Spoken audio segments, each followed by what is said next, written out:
Hi everybody, Lisa here from Cool Kids Hub. Today I wanted to talk about newborn sleep schedules by week. So you've got this beautiful bundle of joy, and you might feel right now that your whole life revolves around eating, sleeping and pooping, which newborns do a lot of. So you've got this little one, they just seem to be sleeping all the time. Well-intentioned friends and family might say you need to get your little one onto a schedule, and you might even be wondering, well, what does it look like?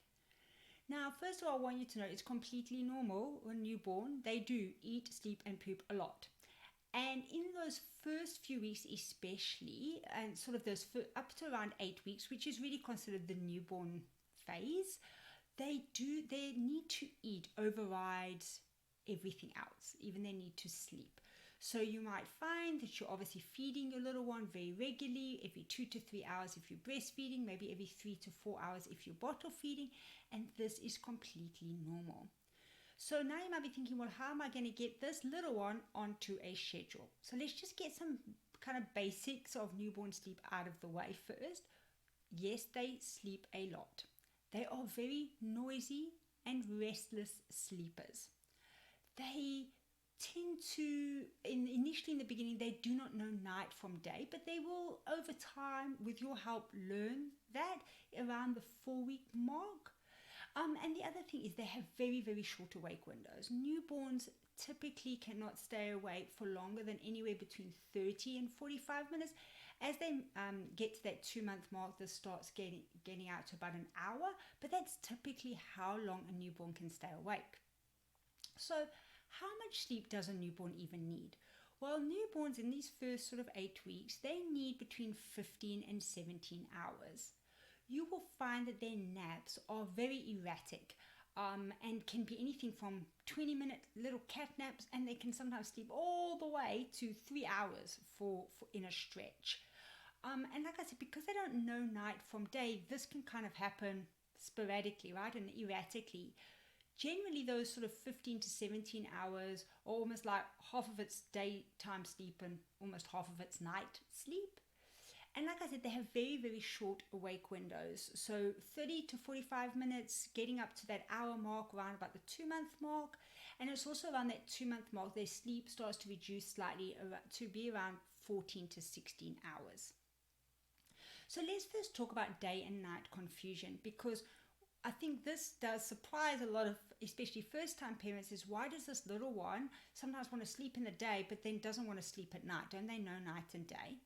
And the reality is they don't, because when they were in your room, well, they were in almost total darkness, right? And what made them often go to sleep is your movement. You walking around in the day, so when you were most active, is what would allow them to sleep. So they were sleeping, in theory, in the day.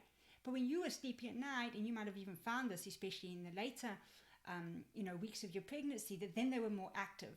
You wouldn't, just sit and relax. Your baby would be kicking and moving around. So because you were no longer moving and you weren't lulling them to sleep. So this night and day confusion, like I said, does disappear around the 4 week mark, and you can do things to help your little one. So first of all, it's to make sure that in the day you do keep things light and bright. You have the blinds open, you have light. Get your little one outdoors if you can. You want to make it that there's a distinction. Also in the day, don't worry about trying to tiptoe around and keep all the noise completely down. Of course, you don't want to be banging drums. I'm just saying normal household noise, maybe the vacuum cleaner, etc. Those things should still happen. Your little one knows that there's activity that's happening. Then the reverse, you want to do at night. So at night, you typically want to make sure lights are dimmed, it's dark, it's quieter, you talk in a quieter, lower tone. Your little one starts to distinguish the difference between night and day. And around that 4 week mark, you'll see them start to slip more into that routine. And you doing these things will help them. The other thing that really helps to cement that nighttime is to have a good bedtime routine. Now, your bedtime routine doesn't have to be complicated. In fact, it shouldn't be. But it should follow the same pattern every single time. So that might mean that, you give your little one a bath, maybe a baby massage, dress them into their little PJs, have a final feed, and then it's ready for bed. You might do a lullaby or a book, and then it's time for bed. So you kind of following the same pattern. And for nap times, you would do a similar routine, but just a shortened version, because you're not going to be bathing, etc. So that helps your little one to start to distinguish the difference between night and day. Now, initially, you will find that your bedtime for your little one is quite late. Typically, newborns will go to sleep for their nighttime sleep at around 10 p.m. But as this day and night confusion stops, and also as they start to sleep longer stretches, you will gradually start to bring that forward. Ideally, you want your baby to be going to bed somewhere between 7 and 7:30, and so you'll start to bring it forward. But initially, their sleep will be all over the place, and frankly, a lot of the time they'll only really go down for the night around that 10 p.m. mark. So the next thing I want to talk about is sleep cycles. So a lot of frustration sometimes for parents is, well, my baby would just nap for 20 minutes. The reality is newborn and baby sleep cycles are not the same as adults. So an adult sleep cycle is typically, it has 4 stages, and it's between 90 to 110 minutes. Now, a baby's sleep cycle only has 2 stages and only lasts for about 40 to 45 minutes. So what you will often find is they will sleep in little chunks. So 20 minutes is one stage of one sleep cycle. If they sleep for 40 minutes, they've slept for one sleep cycle. Now, as they get more used to this sleeping, they'll start to link those cycles, and that's when you get the longer stretches. But it is totally common and normal for babies to just have 20-minute naps. So around that 4-month mark, this is when your baby's sleep cycle starts to developmentally change and start to mimic that of an adult sleep cycle. And this is when they'll go from those 2 sleep stages within a cycle to 4 sleep stages, and their actual sleep cycle will go from 40 minutes to 45 minutes to that 90 minutes to 110. If you want to, and this one you'll hear people talk about 4-month sleep regression. If you want to understand a little bit more about that, then I do have a video talking about 4-month sleep regression, and I'll put the link in the description of this video. So the next thing I want to talk about is having realistic expectations. In those first few weeks, sleep is very erratic, which is exhausting for us as new moms, because they just sleep all over the place and you feel like you can't really rest. But it's perfectly normal, and you just need to try and lean on other people to help you, if you've got family and friends around, just to take off some of that strain. And you want to just, in those first, especially those first 8 weeks, some days you're just going to do whatever you have to do to get the little one to sleep. If that's shushing them and rocking them and patting them, you just need to do whatever you need to do, because it is challenging in those first weeks, especially when they don't have this sort of regular sleep. But once they, start, even from 4 weeks, you'll start to see an improvement in that, and then they'll start to become a little less erratic. Now, sometimes you'll hear people talk about sleep training. Well, you can't sleep train a newborn. Like I said, in those first few weeks, it's just about getting them to sleep. Of course, when you kind of get around that sort of 6-week mark, you can start trying to encourage your little one to fall asleep more independently. So that means putting them down when they're drowsy, but they're still awake, as opposed to if you've been rocking them or shushing them to sleep and feeding them to sleep. You want to start to try and transition where you're putting them down when they're drowsy. The reason for this is if you continue, so you're not sleep training them as such, you're trying to just create good sleep habits in them. Because if you continue rocking them and shushing them and feeding them and patting them to sleep for an extended period of time, that's what they're going to expect. And then it's going to be harder later down the track to stop that. What you want to do is create good sleep habits. So sure, they're little, who doesn't want snuggles and cuddles from them? But when they're drowsy, but they're not quite asleep yet, so they're still awake, is when you want to start putting them down. Give them that opportunity to learn how to fall asleep independently. That is just going to help you with the 4-month sleep regression, and it's really going to cement their good sleeping habits. So that's, like I said, you can't really train them. Now, why is it important though to have a schedule for a newborn? Because you're probably thinking, well, with all this erraticness, how's that even possible? But the thing is, babies and young children love routine. Now, obviously, if you've got other children, it can be tricky to get into a routine. And maybe you yourself don't like a schedule and a routine, but babies do love it. So at the very least, you want to be trying to, as much as possible, put your little one down to sleep in the same place for naps and bedtime. But I know that nap times sometimes have to be on the go because you might have other children, other commitments, but where possible. But you also want to be creating that routine in the form of the nap time and bedtime routines, because this starts to send sleep signals to your little one. And I'll also put a link to download a free bedtime routine in the description of this video, which you can use. In those first few weeks, that's as much as your routine is going to look like. Yes, there will be some, the same pattern will happen. So when your little one gets up, I suggest actually feeding them first, because that's if it's time for a feed, because that stops that dependency or that association of feeding and sleeping. So you might get them up, give a little feed, have a play, then it's nappy change and it's back down for a sleep. So that is kind of how the routine starts to then look. Now you might be thinking, so when can I start a sleep schedule for my newborn? Well, the reality is you really can start that from day one. So this is not about clock watching and going, oh, it's this time you need to go to sleep, because remember, they could have a 20-minute nap and then they might have a 3-hour nap.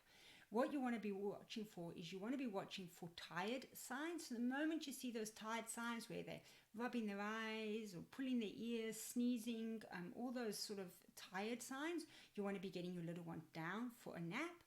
And you also want to be creating that consistency, that predictability of how things happen. So what do you do before you put them down for the nap? You know, it might be, like I said, it's a final nappy change, and then it might be a little lullaby, put them down for their nap. For bedtime, it's bath, baby massage, nappy change, lullaby, down for bed, or little book down for time to sleep. So they start to get used to that pattern of how things actually happen in the same order every single time. So what are some of the tips for getting your newborn on a sleep schedule? So like I said, this is not about times, because your little one can sleep erratically, but it's about just creating that consistency. So the first thing you want to do is start to track your baby's sleep. Now there's a lot of great apps out there that you can use, but if not, you can just use good old pen and paper, and actually start with your phone and just start recording when your baby's waking up, when they're feeding, etc. This way it helps you to just start to identify their particular sleep pattern. The next thing you want to do is watch for those tired signs. Like I said, it's not about saying 12 o'clock's a nap time. If your little one's getting tired and they've had their awake window of 30 to 45 minutes and they're showing those tired signs, you want to get them down for their next nap. So watch for the tired signs. The third thing is make sure you have that pre-bedtime, whether that be nap or actual nighttime bed routine, so they know the predictability, and then they start to recognize these are the things that happen every time I go down to sleep. So the moment you start doing those, that's already starting to send those sleep signals to your baby, and follow that same pattern every time. And then help your little one to distinguish, especially in those first 4 weeks, the difference between day and night, by making sure you're keeping it light and bright in the day, not necessarily tiptoeing around, but so they can still get used to household noise, putting them down for sleep in the same place every time. And then at night time, you want to be also, dimming the lights, keeping your voice low, keeping noise to a minimum, so that they send the signals. So that, just in a summary, newborns need 15 to 17 hours of sleep. Typically, a newborn's day will start around 7 a.m. in the morning. They can nap anything between 5 and 8 naps, which can go from 20 minutes to 3 hours. Their awake time will be, especially in the first few weeks, 30 to 45 minutes. As you start to get towards the 2-month mark, that will start to get out to around 60 minutes. Bedtime, like I said, will generally be around 10 p.m. And again, around that 4-week mark, you can start to bring that slowly forward, especially as that night and day confusion starts to dissipate. You can move that forward. Now, in the link to this video, in the description of this video, I'll actually put links to where you can actually download a free sleep schedule. Like I said, it is a guide because, you know, your baby's going to sleep erratically, but it will give you some idea by week, right? From week 1 up to, you know, sort of that 2-month mark of what your sleep schedule should more or less look like. Don't stress too much if you're not sticking to the times and all of that. That's not important. It's about just creating that predictability of the way things happen. Don't put unnecessary pressure on yourself or on your little one. Honestly, sleep when they need to sleep, and you sleep when you need to sleep, and just be flexible in those first few weeks. Don't be trying to, you know, get them onto this really strict schedule. You know, they need to be regularly fed. They can't, you know, developmentally they need that. And like I said, their sleep cycles are such that they are short. So you're not, you know, they will link those sleep cycles, which is when you get those longer, you know, sleeps of like, you know, 3 hours. And as they start to know their nights, that starts to lengthen the amount of time they sleep. But, you know, just be relaxed about it, as relaxed as you can be when you sleep deprived, and kind of just go with the flow, especially in those first 4 weeks, which are probably really the toughest ones. Well, that's it for today, and that's it on newborn sleep schedules. Like I said, I will put the links to a free bedtime routine, of the video of 4-month sleep regression, so that you know what to expect when your baby hits that 4-month mark, as well as a link for you to be able to download an actual sleep schedule, a printable sleep schedule by week, you know, for the next 8 weeks for your newborn. That's it for today. Bye for now.